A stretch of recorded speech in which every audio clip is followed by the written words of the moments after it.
Македонскиот почесен конзул во Барселона Марио Деус се обидел да се самоубие во затворската келија.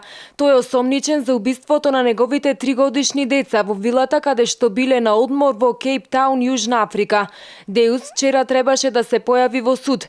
Неговиот адвокат Вилијам Бут во судницата потврдил дека Деус е во болница со сериозни повреди на стомакот и дека следното судење е закажано за 19 април. Марио Деус беше уапсен во четвртокот. Тој е осомничен дека си ги убил децата, близнаците Максимо и Октавија. Нивните тела ги пронашла нивната мајка. По убиството Деус избегал со автомобил, но набргу бил уапсен.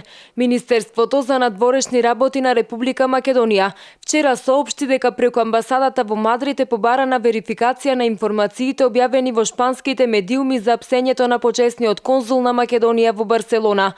По добивањето соодветни информации од шпанските министерства за надворешни и за внатрешни работи, ќе бидат разгледани опциите за одземање, односно задржување на неговиот статус почесен конзул на Македонија во Кралството Шпанија, информираат од Министерството за надворешни работи. Инаку Деус не е дипломат по кариера. Тој е познат стоматолог во Барселона, а неговото име фигурира и како директор на уште една приватна фирма. Марио Сезар Деус е именуван за почесен конзул во Барселона во 2012 година.